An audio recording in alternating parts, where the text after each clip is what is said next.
Herkese merhaba. Bugün mantı tarifi vereceğim. Bizim mantımızın şekli biraz değişik. Bu nasıl mantı diyebilirsiniz ama inanın ki çok lezzetli bir mantı. Nogay Türküyüz biz. Bizde böyle yapılıyor mantı. Kırım Tatarları falan da bu şekilde yapıyor bildiğim kadarıyla. Tarifine geçeceğim. Malzeme listesi yazdım. Adet olarak yazmadım çünkü yapacağınız miktara göre değişir adetler. Biz 4-5 kişilik yaptık. O yüzden 1 kilo kadar elenmiş un, 400 gram kadar kıyma, 2 orta boy soğan kullandık. Ama siz kendiniz ne kadar yapacaksınız ona göre malzemeyi arttırıp azaltabilirsiniz. Unumuzu eledik. 2 tane yumurta ekledik üzerine.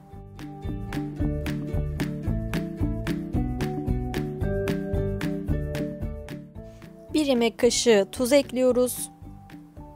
Ve azar azar suyunu koyarak yoğurmaya başlıyoruz. Sert bir hamur elde etmemiz gerekiyor. Mantı hamuru yumuşak olmamalı ki içindeki kıymadan dolayı yumuşamasın, erimesin diye. Sert bir hamur elde edeceğiz. Yoğuruyoruz bu şekilde.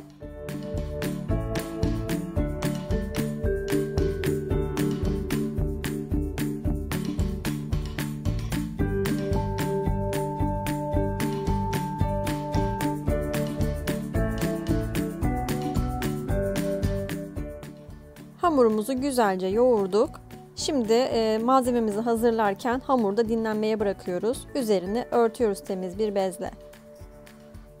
2 orta boy soğan güzelce kıyıldıktan sonra üstüne kıymayı ekliyoruz. Sonra baharatlarımızı ekliyoruz, tuzumuzu ekliyoruz ve karıştırıyoruz.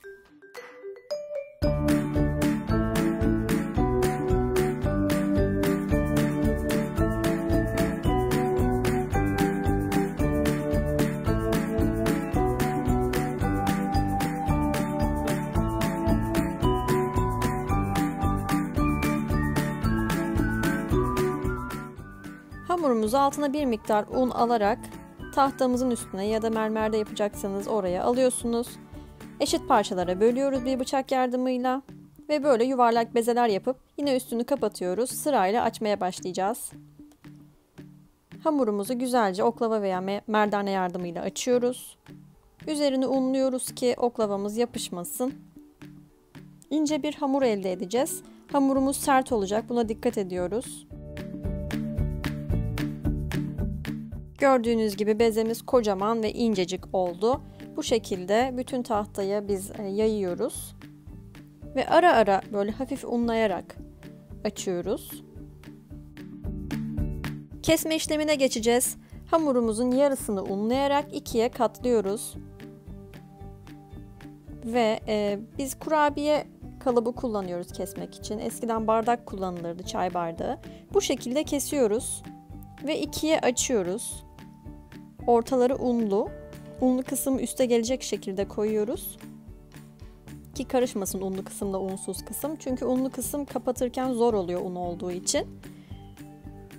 Ve içine bu şekilde bir çay kaşığı kadar diyeyim ya da daha fazla, azıcık daha fazla kıyma koyuyoruz. Yine ikiye katlıyoruz. Yarım ay şeklini alacak. Kenarlarını bastırarak kapatıyoruz. Dış kısım unlu, iç kısım unsuz taraf olacak ki hamur birbirine yapışsın. Bu şekilde bütün bezelerimizi keserek kıymayla doldurup katlıyoruz.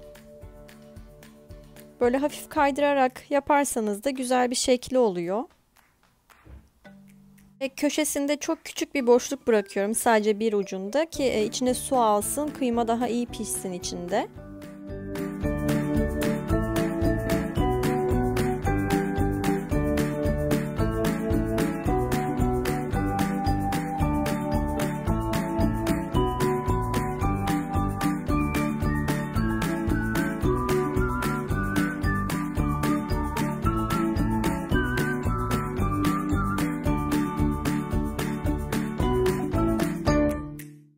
İyi bir şekilde kapattığımızdan emin oluyoruz ki sonra haşlandığında açılmasınlar. Sıkı bir şekilde bastırıyoruz kenarlarına.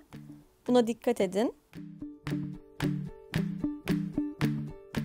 Bu şekilde birazcık üstlerine un serperek bekletiyoruz. Suyumuzu falan hazırlayana kadar. Yumuşuyorlar çünkü. Birazcık un atalım ki yapışmasın.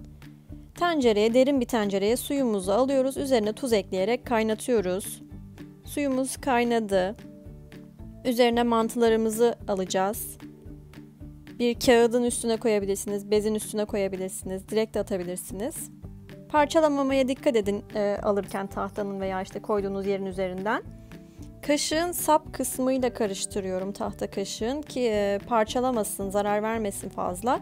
Böyle dibinde biraz gezdiriyorum ki yapışmasınlar birbirlerine, hem de tencerenin dibine yapışmasın diye. Ve kapağını kapatarak kaynatıyoruz. Sarımsaklı yoğurt hazırlıyoruz sos için. Miktarı yine isteğinize göre değişir. Kimisi çok sarımsaklı yer, kimisi az sarımsaklı. Kendinize göre bir sarımsaklı yoğurt yapıyorsunuz.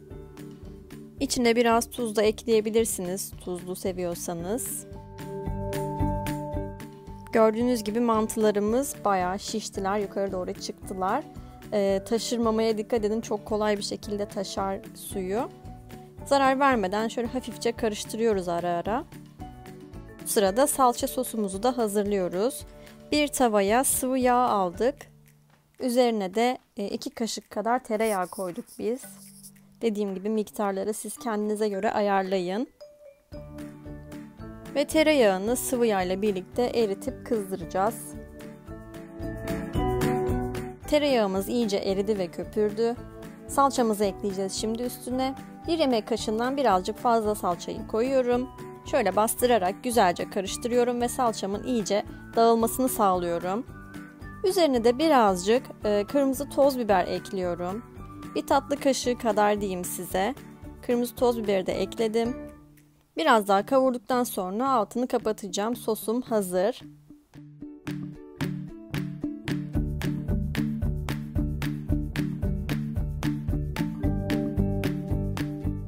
Sosum bu şekilde görünüyor. Mantımı alacağım şimdi. Mantılarımız artık hazır. Arada bir alıp da bakabilirsiniz pişmiş mi diye. Bir süzgeçle direkt tencerenin içinden kabımıza alıyoruz. Hani suyunu da çok fazla dökmüyoruz. Birazcık da sulu kalması gerekiyor ki lezzeti zaten suyunda oluyor. Bu şekilde biz büyük kaplarda yapıyoruz. Büyük tabaklara koyuyoruz ama isterseniz porsiyonlarsınız.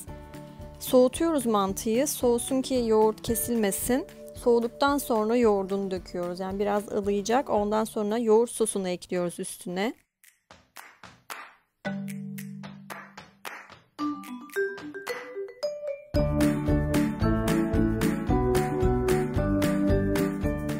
Son olarak üzerine salça sosumuzu döküyoruz ve mantımız servise hazır. Şimdiden deneyecek olan herkese afiyet olsun. Daha önce hiç bu şekilde hani görmedim, denemedim, sizde görüp denedim diyen varsa eğer lütfen altına yorum yazsın, nasıl olduğunu yazsın.